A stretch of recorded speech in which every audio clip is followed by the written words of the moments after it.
পচা সবজি থেকে পলিথিন আর কলা গাছের তন্তু থেকে টাইলস তৈরি করে সাড়া ফেলেছেন একাদশ শ্রেণীর ছাত্র সাজ্জাদুল ইসলাম।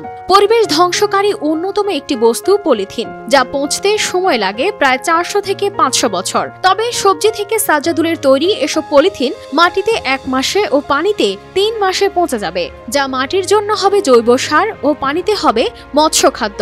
সেই সাথে কলা গাছ থেকে তৈরি এসব প্লাস্টিক টেকসই ও অনেকটাই সাশ্রয়ী।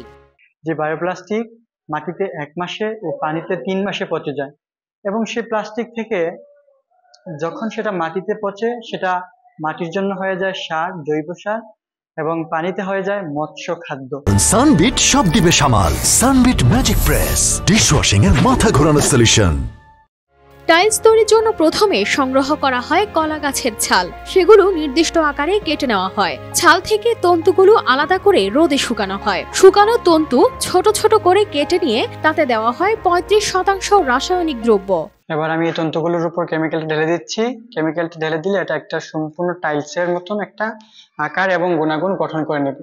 প্রায় 6 ঘন্টা পর তা পরিণত হয় শক্ত টাইলসে, যা সাধারণ টাইলসের চেয়ে অনেকটাই মজবুত। উচ্চ তাপে গলিয়ে সহজেই আবার আলাদা করা যায় রাসায়নিক দ্রব্য ও কলা গাছের তন্তু।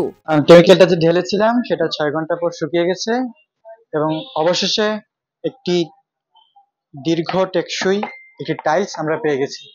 পলিথিন তৈরিতে ব্যবহার করা হয় বাজারের পরিত্যক্ত সবজি থেকে সংগৃহীত শ্বেতসার, অ্যাসিটিক অ্যাসিড ও গ্লিসারল। মিশ্রণটি প্রক্রিয়া শেষে একটি ট্রেতে পাতলা করে ছড়িয়ে দিয়ে শুকানোর জন্য রাখা হয়।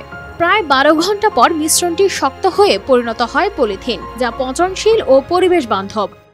অবশেষে 12 ঘন্টা পর আমাদের সেই বায়োপ্লাস্টিকটি তৈরি হয়ে গেছে, যেটা আমরা অপচয়কৃত সবজি থেকে সংগ্রহ করেছিলাম, এবং সেখান থেকে আমরা এই বায়োডিগ্রেডেবল প্লাস্টিকটি তৈরি করতে সক্ষম হয়েছি।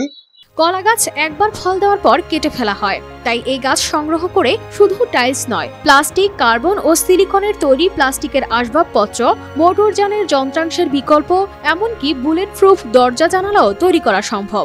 যেখানে একটা কলা গাছ একবার ফল দিয়ে সেটা মারা যায়, সেটাকে আমরা কেটে দিই এবং ফেলে দিই। সেটাকে যদি আমরা প্রসেসিং করি, সেখান থেকে যদি আমরা তন্তু নিই, কার্বনজাত পণ্যের বিকল্প হিসাবে পণ্য তৈরি করি, টাইলস তৈরি করি, তবে আমাদের দেশে আসবে বিরাট একটা অর্থনৈতিক পরিবর্তন।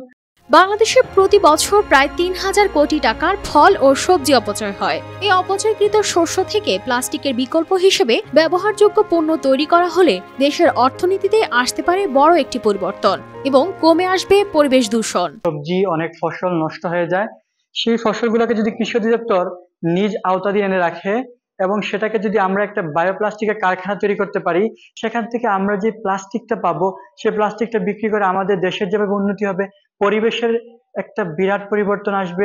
মৌলভীবাজারের শ্রীমঙ্গল সরকারি কলেজের একাদশ শ্রেণীর ক্ষুদে বিজ্ঞানী সাজ্জাদুল ইসলামের ছোটবেলা থেকে বিজ্ঞানের বিভিন্ন আবিষ্কারে ছিল কৌতূহল। ছোটকাল থেকে সে আবিষ্কারের দিকে তার মনোযোগ ছিল, আর ইতিমধ্যে সে এমন কিছু আবিষ্কার করছে যে আবিষ্কারগুলা যদি সে অর্থনৈতিকভাবে যদি সাপোর্ট পায়, তাহলে সে অচিরে ভালো কিছু করে হয়তো দেশ ও জাতিকে দেখাতে পারবে। কলা গাছ থেকে সংগ্রহ করা হয় প্লাস্টিক তৈরির প্রধান কাঁচামাল, তাই এটির ব্যবহারে পরিবেশের উপর শতভাগ অপচনশীল প্লাস্টিক পলিথিনের ব্যবহার কমবে, এমনটাই প্রত্যাশা সংশ্লিষ্টদের। News desk, RTV।